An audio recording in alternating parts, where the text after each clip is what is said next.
Hey there, once again, welcome back. It's time for the golden age of DC Comics, 365 days, where I take this beloved hardcover coffee table book given to me about 2 decades ago by one of my best friends. It's been surfing my coffee table ever since. It's a great source of conversation about one of my favorite all-time topics, comic books. Also history and magazine publication too. I mean, I got such a huge soft spot for that. This is an Abrhams publication from 2004, written by and curated by Les Daniels, Chip Kidd, and Geoff Spear. And there's a link in the description to the Amazon page. I believe you can get it for less than $20, and it'll look great on yours or anyone's coffee table. I believe so. And we're gonna do the intended purpose of this book, and it is we open to the page a day. We're going to open to today's date. We're going to look at some comic book art. We're going to read the blurb. Then we're going to talk about it too. Just once again, know that the golden age of DC Comics takes place between 1938 and 1955.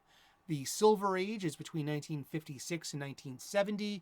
The Bronze Age between 1970 and 1985, and apparently the Copper Age begins in 1985, and we should still be talking about ages and what age we're in now, and what age did we just leave, and I'm all for that conversation, and I'm here for it, and I'm here for you too. So put a comment in the comments section. I hope you're having an awesome day.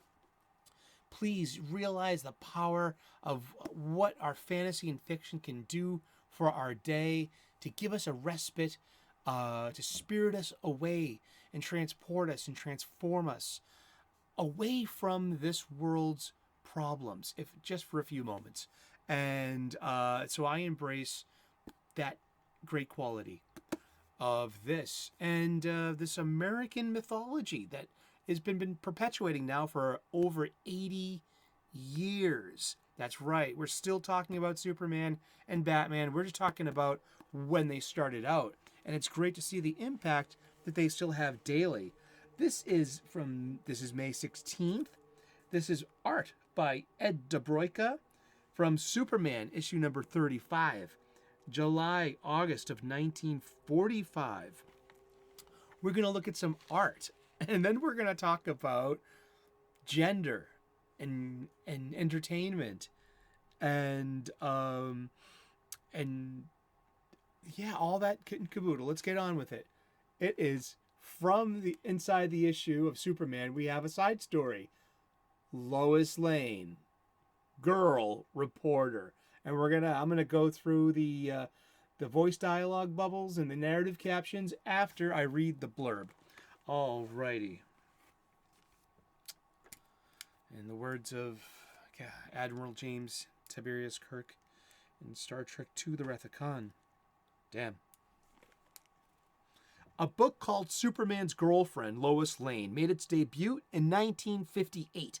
But in the 1940s, a Lois Lane story was a comparatively rare phenomenon. This one is light-heartedly signed Jerry and Joe. But Superman's creators almost certainly had nothing to do with it. The art isn't Joe Shuster's, and the script is probably not Jerry Siegel, since he was in the Army at the time. As this splash panel attests, the tale is a very overt expression of an underlying theme in the early Superman series: the battle between the sexes.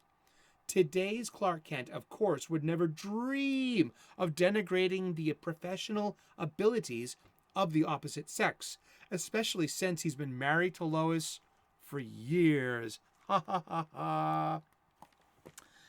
Oh, and this is in a little bit of a larger print, and so I can read it. These are two opinions about the question under discussion at the moment, and here are both of them. The main reasons why girls don't make the best reporters are they rely too much on intuition and let emotion rule instead of reason. Listen to the masterful male. Have you forgotten how often I've scooped you? No, Lois, I haven't. And I haven't forgotten that Superman was around most of the time to lend you a hand.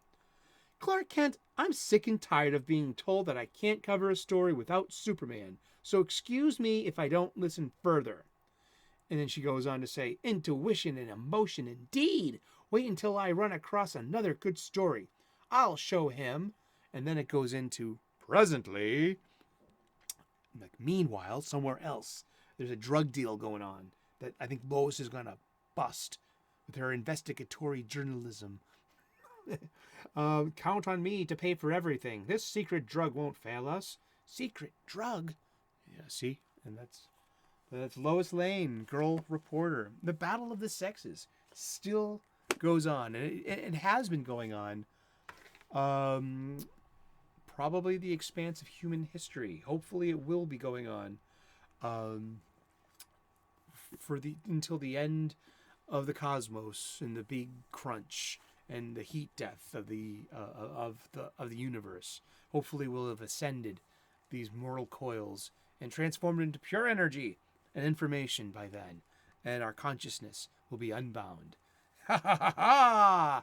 This is a lifetime of being a superhero and sci-fi fan, to have such lofty ideals. But one of the most original battle of the sexes, if I should have pulled this up beforehand, but I just thought of it, and it's called the Lysistrata by Aristophanes. And it was written about, originally performed in classic Athens in 411 BCE. It is a comic account of a woman's extraordinary mission to end the Peloponnesian Wars, which was a fight that was going on between the Delian League, led by Athens, and the Peloponnesian League, led by Sparta. It is a comic account of a woman's extraordinary mission to end the Peloponnesian War between the Greek city-states by denying all the men of the land any sex. Yes, this was, it was body. It was ribald. It was about human nature, and it was about power. And these were power fantasies, and by denying all the men of the land any sex, which was the only thing they truly and deeply desired, men, being men.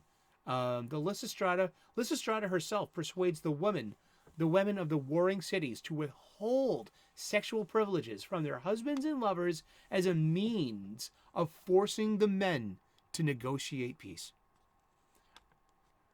A strategy, however, that inflames the battle between the sexes. The play is notable for being an early expose of the sexual relations in a male-dominated society. Additionally, its dramatic structure represents a shift from the conventions of old comedy, a trend typical of the author's career. This is from the wiki. And I learned about this play my freshman and only year in college. I smuggled myself into a classical Greek, Roman mythology course that was for upperclassmen only. I'm coming from AP English. I need this course. It was a really good course. I learned a lot about things.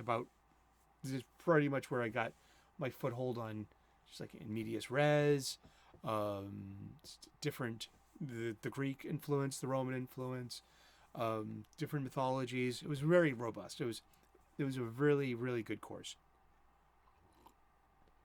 I remember that fondly. I failed miserably out of college. I did. It wasn't for me. I'm a tradesman. And you know what I like as well? I like talking about comic books. And thank you for tuning in today. I really appreciate you and the time that you spend here with me, having these old-fashioned comic book shop conversations. And yeah, so today was about the battle of the sexes in comic books. And Superman has been super macho and super manly. And is it toxic, or was it super exaggerated? Because that's the whole thing of Superman. It's an exaggeration of typical things, and that's what makes him better. Because super strong, super fast, super hearing, super intelligent, super handsome, super this, super that. The whole prefix super gets a whole new definition after Superman. And yeah, so you know what? Like and subscribe if you could be so kind. I'd love to earn your subscription. We're going to talk about comic books every day for the rest of the year. So tune in tomorrow, 3 p.m. U.S. Eastern, and we'll figure out who we're talking about when we turn the page tomorrow. I make daily content. We talk about comic books every day. I take cute animal videos of bunnies in the morning. I do a gratitude list on most work days. I talk about spirituality. I'm an ordained minister, an amateur theologian. Hashtag lighten up. It's about enlightenment, and it's about how spirituality can be a very positive, force in your daily life. So tune in. I'm also a professional chef.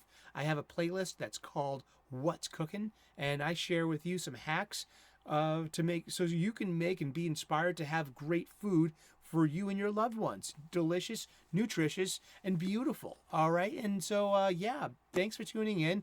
Hopefully earn your subscription. And good luck. Namaste. And God bless. We'll see you tomorrow. Okay. Bye-bye.